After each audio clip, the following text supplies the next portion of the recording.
Bonjour, bonjour, bonjour. Vous pouvez continuer à parler, il n'y a pas de problème. Bonjour. Alors, c'est vrai que c'est la petite intro. On est en train d'apprendre à se connaître. Voilà. Je regarde la caméra puisque on est diffusé en ligne. D'ailleurs, la majeure partie d'entre vous est en ligne ce matin. Donc, du coup, bonjour. On est en train de commencer. On peut continuer un petit peu. On est en train de faire connaissance, hein. Je vous en prie, hein, continuez, hein. Bah, bien sûr, faut profiter. Installez-vous. Installez-vous.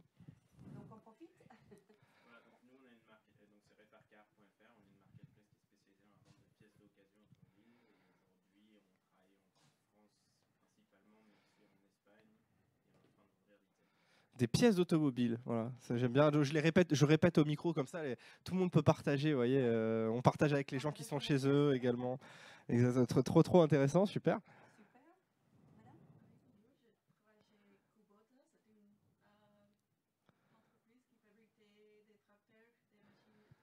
Ah, fabricant de tracteurs. Ah, déjà, ça combatte bien.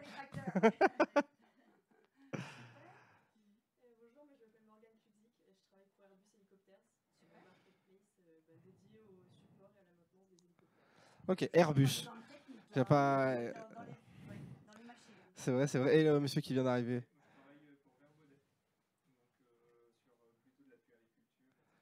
Puériculture, puériculture. Et j'ai envie de dire, alors, j'ai envie de dire dans le chat également, n'hésitez pas à partager. Voilà, qui êtes-vous et tout. Moi j'aime bien ce mood. Surtout que, en plus sur cette conférence, alors déjà on est là tous pour faire du réseau en effet, apprendre des choses, mais en plus c'est un workshop. Alors le workshop c'est quoi? C'est qu'on veut des cas pratiques. Voilà, c'est ça. C'est là qu'on est venu chercher. C'est ça que vous nous apportez. Donc ATG, on est avec Shona et Oussem qui sont là justement pour donner des cas pratiques. Quand on veut se lancer dans une Marketplace Connect, bon, ben, forcément, il y a tout un tas de procédures à suivre, hein. C'est pour ça que vous êtes là, hein, déjà, c'est parce que voilà, voilà, faut se faire accompagner, hein, souvent, parce qu'on peut pas faire tous les métiers du monde. Et, euh, et justement, ben, il y a des obligations. Et les obligations, les obligations, souvent, on associe ça aux contraintes. On se dit c'est des contraintes, etc. Alors que pas forcément. Peut-être pouvons-nous créer des opportunités de ces obligations. Et c'est justement ça, eh bien, le workshop que vous voulez proposer avec des cas concrets, ATG. J'en profite pour vous dire que bien évidemment, vous pourrez poser vos questions, vous, à n'importe quel moment ou juste après, dans un question-réponse. Et dans le chat, pareil, il y a un chat qui est mis à votre disposition. Hier, il a été super utilisé, donc c'est trop bien. S'il y en a qui étaient là hier également, n'hésitez surtout pas. Je regarde la caméra aussi, parce que le monsieur, du coup, il a regardé derrière s'il n'y avait pas quelqu'un. Voilà, faut regarder un peu tout le monde, les gens, voilà, la caméra, faut être un petit peu synchro. Donc, je vais laisser mon micro à Oussem. Shona, tu as un micro juste ici et je vous laisse la main. Super. Bah, bonjour à tous, hein, enchantée. Shauna et Hussem, et nous sommes là aussi avec Marie-Grâce de la société ATG. Donc, tout d'abord et rapidement, ATG, ça veut dire Avast Tax Global. Donc, nous sommes un cabinet de fiscalistes spécialisé pour accompagner les marchands. Donc, les marchands B2C pour la plupart, de temps en temps B2B aussi. Notre corps de métier, c'est l'enregistrement à la TVA partout dans le monde, donc là où on est, dans les pays où on est, ou avec les partenaires si on n'est pas. Voilà, donc on accompagne les entreprises pour leur expansion vers l'étranger, quand il faut qu'ils soient immatriculés pour pouvoir faire de la vente en local. Même s'ils le font en remote, il faut bien qu'il y ait des transactions physiques et du coup, ils sont obligés, avec les obligations, de faire. Donc, le mot obligation, hein, avec les opportunités, mais on va être positif, on va démarrer avec les opportunités déjà. Le mot obligation, c'est parce qu'en fait, vous, les entreprises, vous êtes censés de savoir, hein. Dans le monde fiscaliste, vous êtes censés de savoir. Donc, s'il y a un contrôle, s'il y a un audit, une inspection, c'est pas la peine de dire mais on m'a pas dit. En fait, vous êtes censé de savoir. Donc c'est ça le casse-tête de tout ça. Tout est dans les textes, tout est sur les sites. Chaque pays a bien des références, les exigences sont là. Donc on est censé de savoir. Donc nous, chez ATG, on accompagne nos clients pour savoir où est-ce qu'ils vont aller et on se renseigne sur les obligations justement avant qu'ils mettent pied, avant qu'ils font des faux pas, pour essayer de faire en sorte qu'ils ne sont pas bloqués ni à la douane, ni dans les transactions dès la réception par le consommateur. Voilà. Donc, on va se lancer. On va voir déjà si, côté écran, les choses vont bien se mettre en route. Si c'est de mon côté ou le côté ce diapo. Si les techniques... Ouais. Super. Donc, nous, ATG. Voilà, donc on va démarrer avec les opportunités. Donc, bien sûr, on va montrer les chiffres. Et là, avec les 2 jours qu'on a, je pense que tout le monde, mais sinon vous me dites non, je pense que tout le monde est convaincu qu'un marketplace, c'est bien le plateforme pour améliorer les ventes, pour augmenter et pour voir la visibilité. Donc, je ne vais pas trop passer de temps sur le phénomène des marketplaces. On le voit bien, ça a pris de la place. Hein, il y a de plus en plus. On arrive maintenant avec des marketplaces qui sont bien spécifiques, bien dédiés pour des produits. Donc, c'est un phénomène qui a pris vraiment l'ampleur. Hein.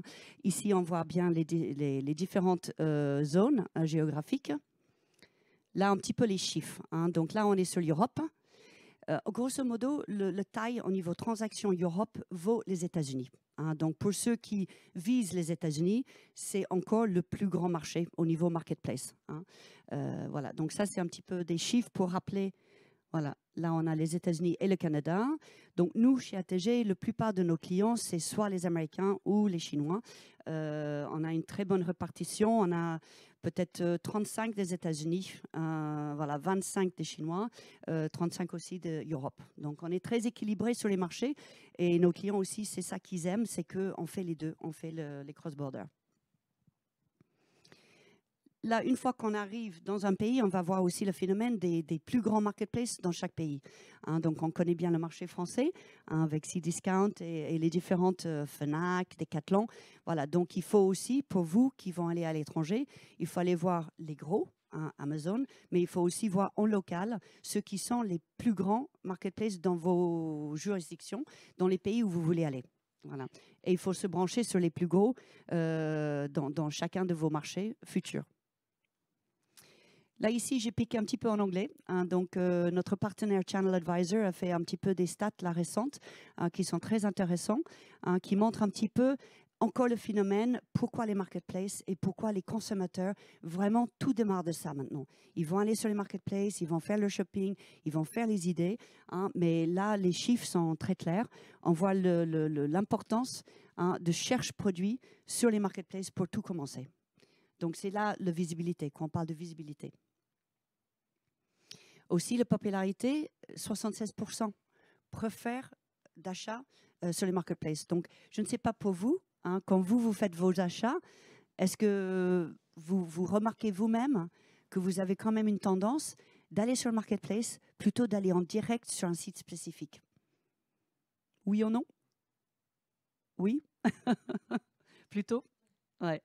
Voilà. Donc, voilà. C'est vraiment général maintenant. Hein. Ici, au niveau âge aussi, très intéressant de voir un petit peu la popularité des marketplaces à travers les âges et la croissance. Donc hier, on a vu le Bon Coin, on a vu un petit peu la taille de marché hein, de certains. Donc encore pour vous, quand vous êtes en train de stratégiquement faire votre recherche et votre marketing et votre plan de mouvement, il faut vraiment regarder hein, les taux de marché et là où sont les consommateurs de votre âge ou de votre cible. Là, les stats sont là, les datas sont là. Voilà. Ici, la capacité de découvrir les produits grâce au marketplace. Après, ils vont aller chez vous, ils vont aller en direct. Mais l'importance d'avoir les produits d'appel que vous avez sur les marketplaces. Et après, vous pouvez décliner les autres produits sur votre propre canal de distribution ou vos propres réseaux sociaux. Voilà. Donc ici, on va juste vous montrer un petit peu notre stratégie pour faire les astuces de choisir votre plateforme de marketplace. Donc, très important de connaître un petit peu les différentes caractéristiques d'une marketplace par rapport à une autre et voir si ça s'accorde bien avec vous et votre stratégie marketing. Hein, donc là, si vous voyez bien, moi, j'aimerais bien entendre de vous. Est-ce que vous avez un petit peu des situations actuelles où vous creusez, où vous avez des questions?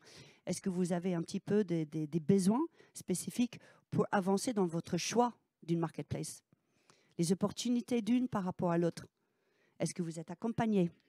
Est-ce que par exemple, il y a des prestataires de services qui vont vous aider à choisir vers lesquels vous allez? Parce qu'il y a vraiment, il y a des astuces, il y a des questions à vous poser. Hein, l'offre d'une marketplace par rapport à un autre, l'intégration que vous allez faire sur le marketplace, les catalogues, le pricing bien sûr, les taux de commission par rapport à votre marge. Est-ce qu'il y a des questions? Non? Oui.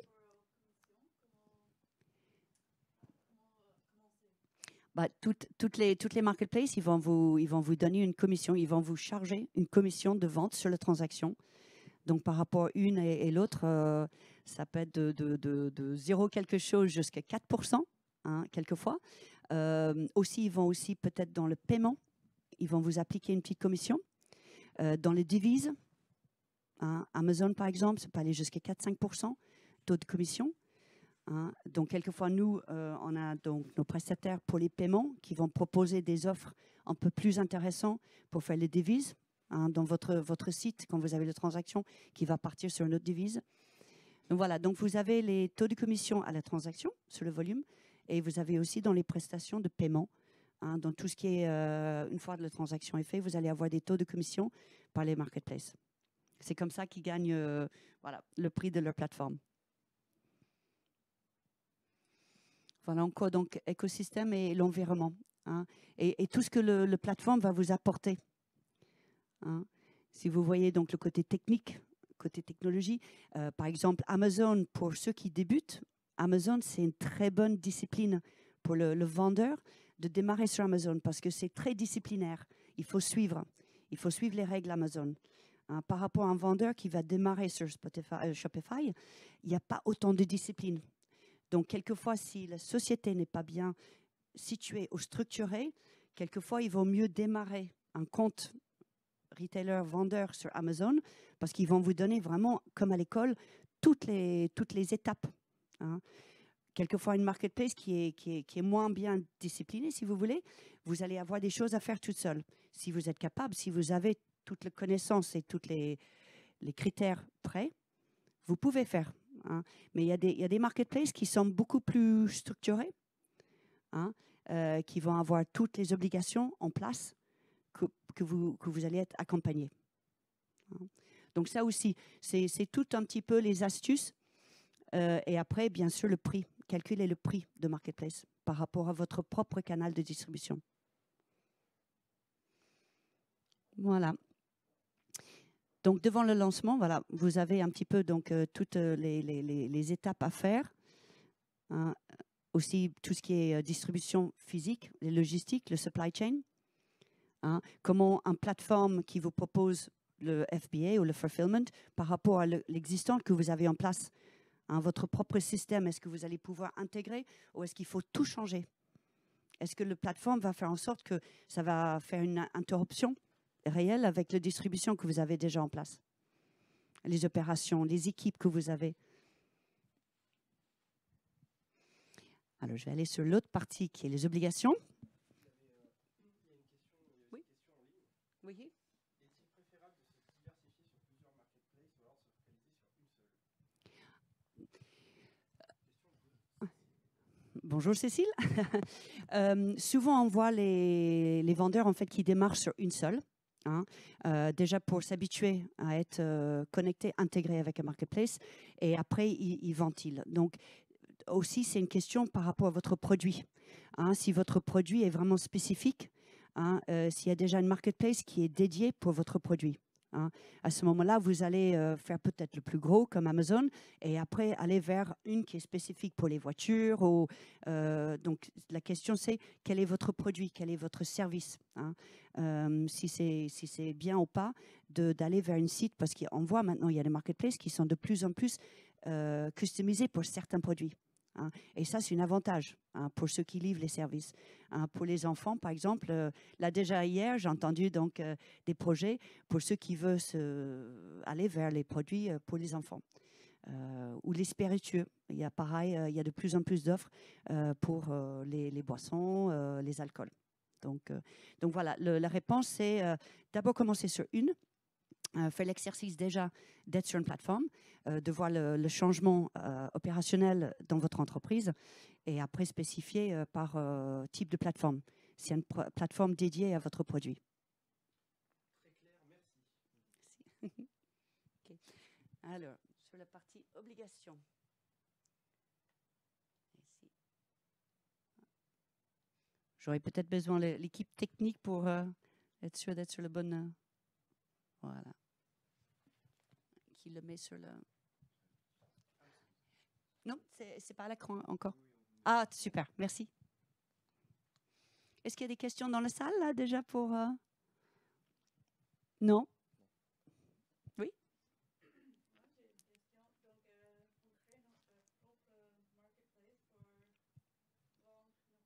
Mm-hmm.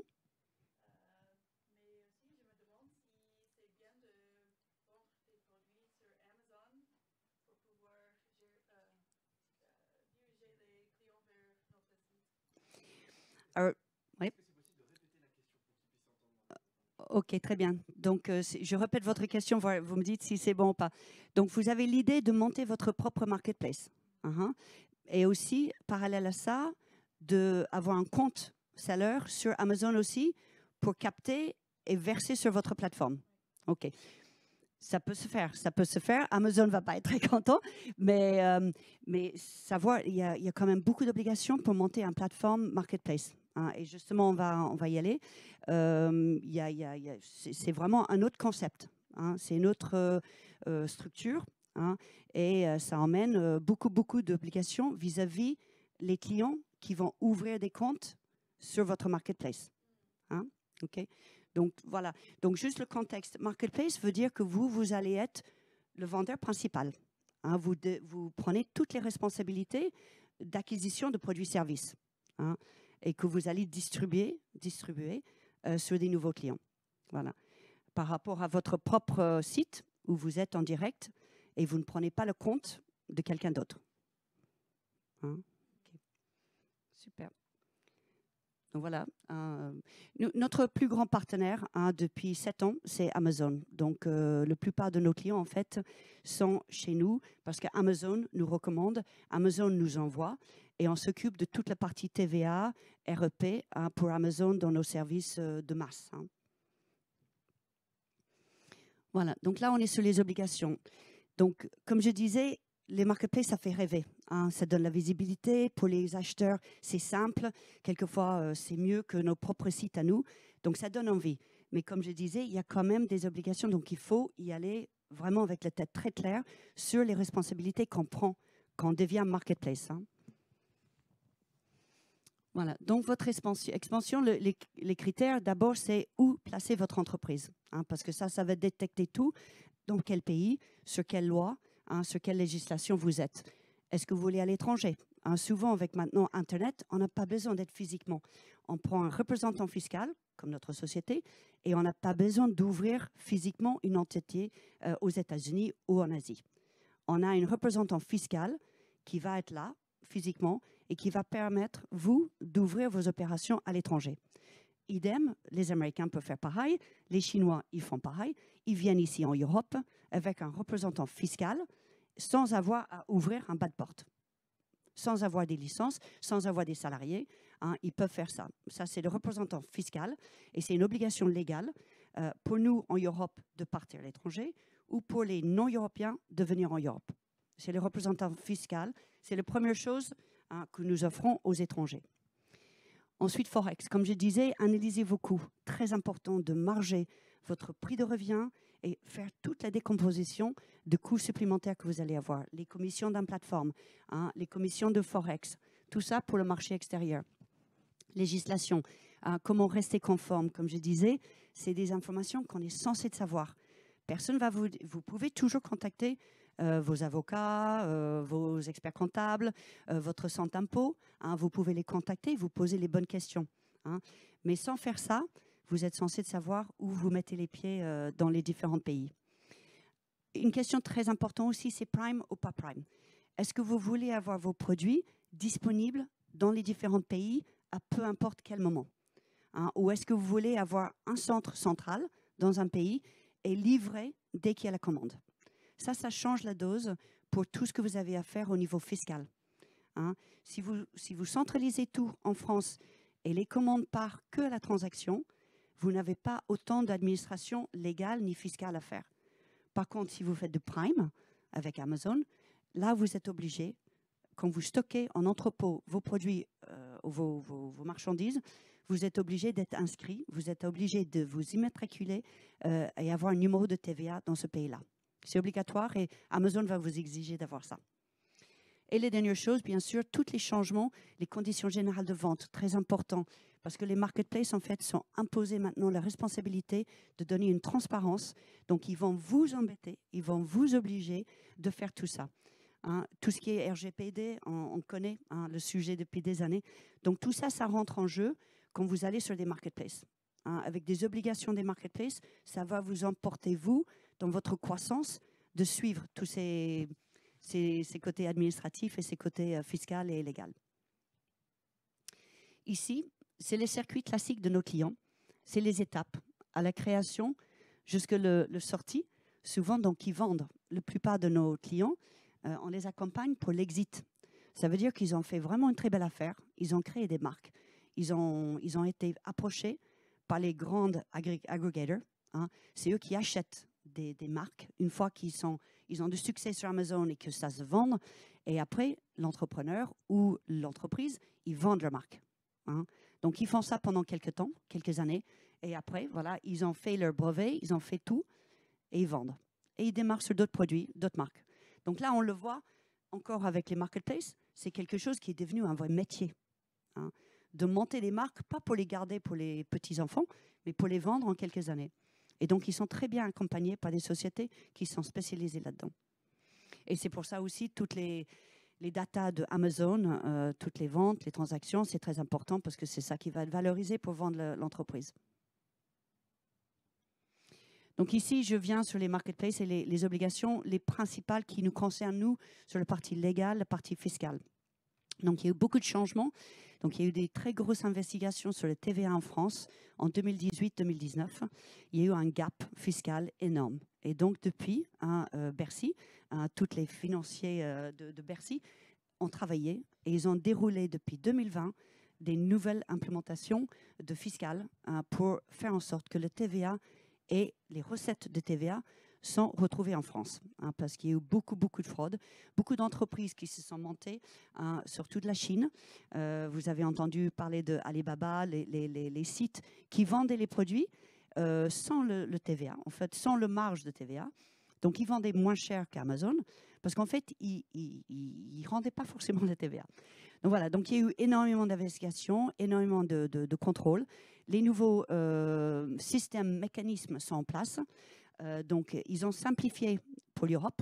Donc, il y a un système de OSS, One Stop Shop, pour aider les entreprises à ne pas avoir besoin de s'inscrire dans tous les pays d'Europe. Idem pour les étrangers. Ils peuvent rentrer plus facilement maintenant en Europe, mais ils sont immatriculés, ils sont visibles, ils sont transparents et ils doivent payer le TVA. Ils doivent rendre le TVA. Donc voilà, donc moi je peux partager bien sûr les liens juridiques pour vous montrer un petit peu comment ça marche et quelles sont les nouvelles impositions, les obligations qui sont en place, surtout pour la France et l'Europe. Voilà, donc là on est sur tout ce qu'une marketplace va être obligée à vous demander pour rentrer sur leur plateforme. Donc bien sûr, la conformité des produits. En Europe, vous êtes habitué avec tout le parcours qu'il faut faire pour que votre produit soit contrôlé, certifié. Donc ça, c'est une grosse partie. Ensuite, on tombe sur tout ce qui est shipment, tout ce qui va être douane, tout ce qui va être imposé quand vos produits changent de frontière. Donc là, avec Brexit, on s'est amusé pendant des années pour mettre tout en place. Donc ça y est, notre entreprise, en fait, c'est une entreprise anglaise. Donc on a survécu Brexit. Et voilà, donc à retenir, il vous faut en Europe 2 numéros IORI pour faire circuler vos produits. Donc il y en a un pour Grande-Bretagne maintenant, il n'y en avait pas. Avant, on en avait un seul, maintenant on en a 2. Mais c'est une procédure qui est assez light, qui est assez vite à avoir. Donc, à nouveau, mettez-vous bien avec vos sociétés de logistique hein, encore, ils vont pouvoir vous accompagner normalement. Hein, mais nous travaillons avec beaucoup hein, parce que leurs clients ont besoin de faire les enregistrements pour pouvoir faire en sorte que les logistiques, ça marche après. Hein, que les entrepôts qui puissent aller chercher vos produits, hein, qui puissent avoir les numéros hein, pour aller chercher vos produits, pour les livrer aux consommateurs ensuite.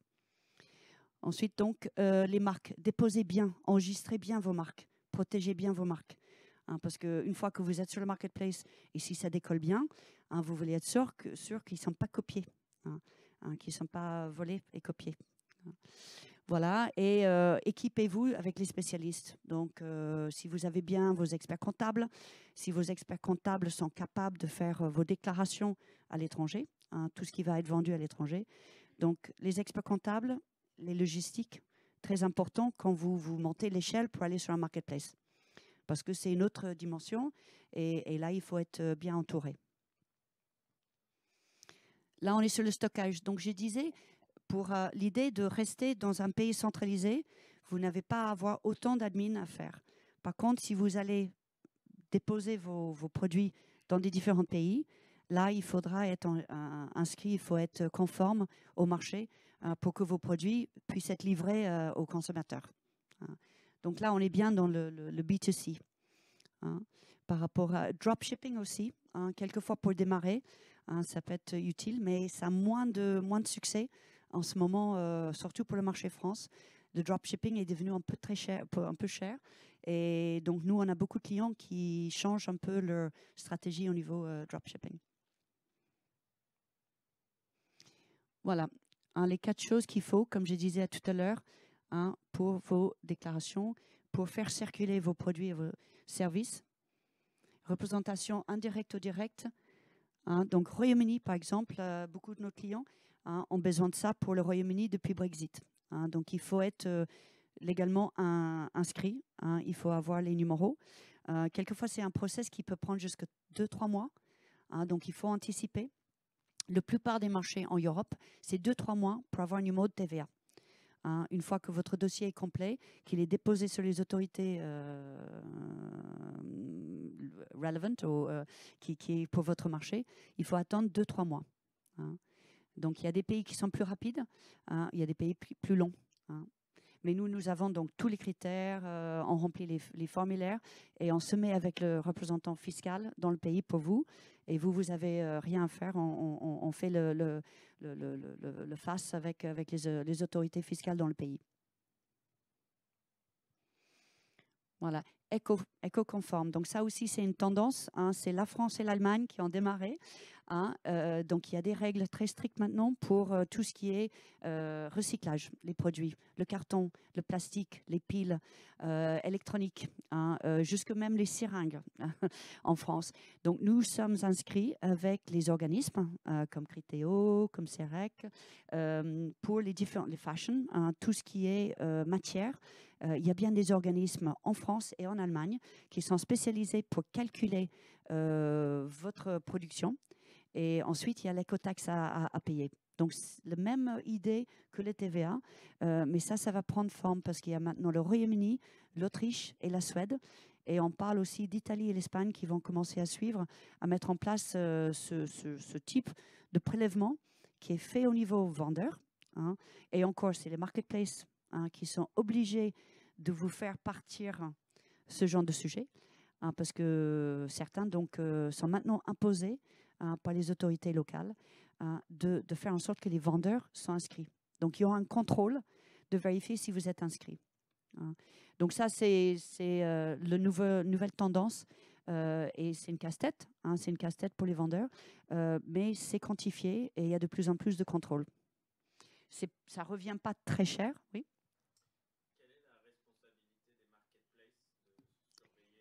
C'est leur responsabilité. Par exemple, si vous voulez vous mettre sur Zalando, Zalando va vous demander est-ce que vous avez votre numéro en France pour tout ce qui est, ça s'appelle REP, responsabilité étendue producteur, et vous dire oui, je l'ai, parce que vous êtes passé par nous pour avoir le numéro. Ou vous pouvez l'obtenir vous-même, hein, mais après, la partie lourde, c'est les déclarations. Donc, il faut remplir les formulaires pour peser, calculer qu'est-ce que vous faites au niveau carton pour l'emballage. Donc, Amazon, par exemple, va vous obliger de donner votre numéro d'inscrit pour prouver que vous êtes inscrit. Et nous, on fait ça en fonction des matières que vous avez. Donc, c'est très laborieux parce qu'il n'y a pas de one-stop shop, il n'y a pas d'organisme central qui fait ça. Il y a par pays. En Suède, par exemple, ça s'appelle le Chemical Tax. Chemical Tax, et pareil, il faut être inscrit. Alors, personne n'est obligé. Hein, vous pouvez très bien vendre, mais le risque, c'est un contrôle qui va venir. Et là, vous aurez le prix à payer après, rétroactif. Alors, d'abord le marketplace. Hein, et c'est leur responsabilité. Hein, donc, s'ils n'ont pas fait le contrôle nécessaire, c'est eux qui vont être embêtés en direct. Hein. Donc là, il y a certains qui sont vraiment déjà aux normes, d'autres qui sont en train de le faire parce que c'est juste depuis des années qu'ils sont en train de déployer ça. Hein. Mais le coût pour les pays sont tellement énormes, c'est quelque chose qui va forcément prendre suite.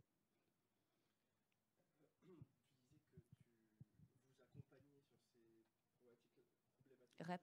Florian a posé la question tout à l'heure. Il demandait mais comment vous intervenez concrètement pour les reps? Voilà, bah, c'est comme pour les TVA. En fait, on vous fait, il y a une liste de questions et en fonction de matière, nous, on est inscrit chez les organismes pour, par exemple, le textile ou le carton. Hein, et donc, nous, on va faire les enregistrements avec cet organisme pour vous.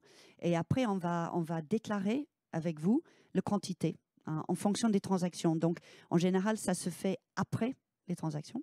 Hein, et après, l'organisme va vous dire, voilà, vous devez tant. C'est 100 €, c'est 200 € de contribution. Donc, c'est une contribution écotaxe. Donc, nous vous accompagnons pour les inscriptions et après pour les déclarations. Donc, c'est exactement le même format que les inscriptions pour le TVA. Voilà. Ça, c'est l'écotaxe, le REP. Et est-ce que les produits de seconde main sont aussi assujettis à ça? Oui. Est-ce que les produits de deuxième main sont appelés ou pas? Pour moi, oui. Oui. Sauf, on peut toujours challenger en disant retrouver le premier vendeur. Mais encore le plateforme qui va être sur le deuxième main, il faudra voir si vous êtes responsable dans le cas d'un deuxième main. Mais pour moi, il y aura quand même un contrôle de savoir, parce que comme ce n'était pas là pour le premier, à mon avis, les organismes vont chercher la contribution pour ce produit-là. Il y a déjà eu une première taxe, puisqu'il a déjà été... Bah, ça, c'est pas sûr, parce que comme c'est très récent, hein, c'était en 2021, donc, et il n'y a que la France et l'Allemagne pour l'instant. Donc, c'est vraiment une tendance. Donc, à mon avis, je pourrais, à votre spécificité de pièces détachées, je pourrais demander les organismes pour vous et on va savoir. Mais à mon avis, ils vont chercher quand même parce qu'il faut détruire, il faut recycler ces produits-là. Il y a un coût. Oui. Voilà, donc ça c'est un sujet qu'on couvre, on accompagne les clients et là justement Amazon qui est notre premier partenaire, la plupart vient de chez eux hein, pour être inscrit et pour que le compte n'est pas bloqué. Parce qu'Amazon va bloquer le compte vendeur s'ils ne sont pas déclarés, s'ils ne sont pas inscrits.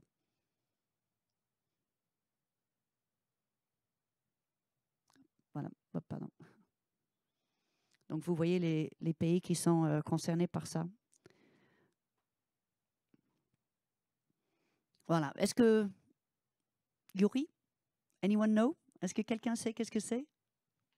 Non? Economic Organization Registration Identification. Voilà. Donc c'est le numéro reconnu en Europe ou en Royaume-Uni de votre entreprise. Voilà. C'est un numéro qui est surtout demandé aux douaniers à l'import et l'export. Voilà. Donc, il faudra que vous avez tous, si vous allez commencer à faire bouger des produits, hein, les marchandises, c'est un numéro en Europe. C'est très simple à avoir, hein, une formulaire à remplir, très simple à avoir. Et nous, en général, on le livre en même temps que le TVA, le numéro de TVA. Mais c'est bien un autre numéro. Importer, exporter. Next question. Ah,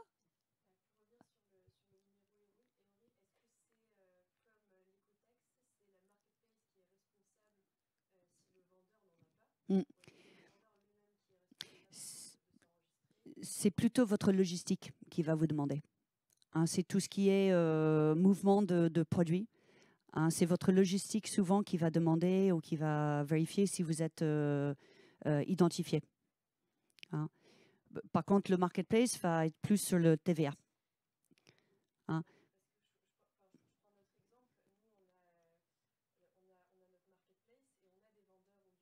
Mhm. Oui.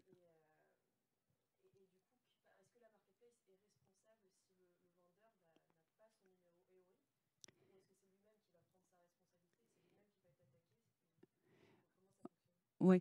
Non, moi, c'est pas la responsabilité de marketplace. Hein. C'est plus c'est le TVA. Hein. Là, le marketplace est responsable de TVA. Hein. Hein, il va prélever le TVA et verser au centre d'impôt respectif. Hein. Mais Yori, c'est quelque chose que pour les douanes, pour décharger des palettes ou des paquets, c'est ça qui va être demandé. Oui, oui, oui.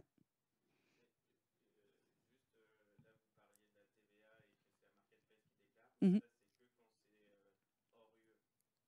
Non, non, même en Europe. Oui, oui. En Europe. Oui, oui.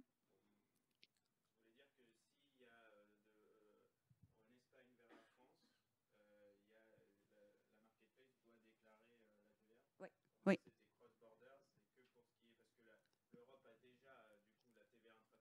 Oui. Oui, oui, mais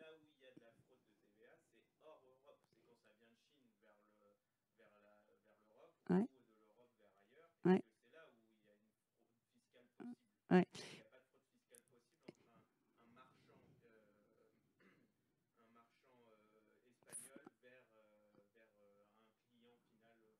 Oui, mais il faudrait que c'est le marketplace qui va le déclarer.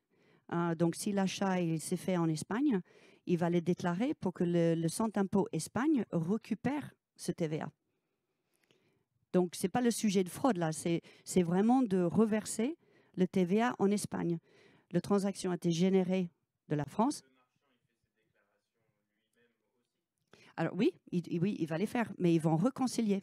Les centres d'impôt vont réconcilier les déclarations de le marketplace avec celui qui est fait par l'entreprise française, par exemple. Hein. Mais du coup, le centre d'impôt Espagne n'a pas besoin de faire recours sur la France. Hein, ils savent que ça va être un truc communautaire et qu'ils vont, ils vont le récupérer en Espagne. Et le versement se fait bien en Espagne, comme la transaction a eu lieu en Espagne. Alors, On arrive à... Ouais. Allô, 1, 2, 3, 1, 2, 3, 1, 2, 3. 1, 2, 3, 1, 2, 3, ça va arriver. Hein. Ça Voilà, nous a coupé. merci. On va arriver au terme. Donc, Oui. à la limite, il y a une dernière question dans le chat. Je ne sais pas si c'est possible, je Oui, la bien pose. sûr, oui, oui, oui. De Florian, qui est, à mon avis, en ce moment, tu es sur les reps. En ce moment, tu es sur les reps. Une question. Rep, ouais. Est-ce que vous orientez les marketplaces vers des éco-organismes? Si oui, lesquels? Ah oui, mais les marketplaces ne veulent pas s'occuper de ça.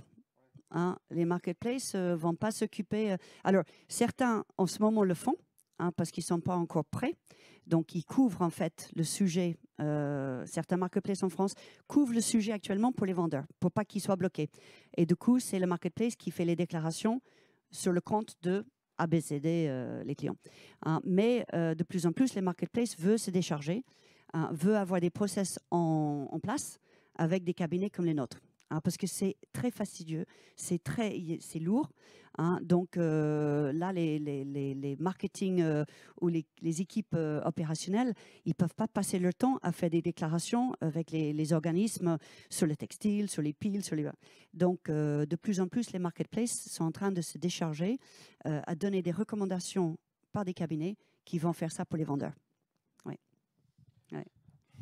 Très bonne question. Merci beaucoup. C'était ATG du coup. Découvrez des opportunités, les obligations des marketplaces pour Marketplace Connect. Si vous avez des questions, bien sûr, vous pourrez les poser en dehors de la conférence. Merci beaucoup à tous et merci à vous chez vous d'avoir, enfin chez vous ou au travail, je sais pas où vous êtes. En tout cas, d'avoir participé dans le chat. Merci beaucoup. Ouais. Merci beaucoup, merci tous. Mais on peut, s'il y a d'autres questions. Merci.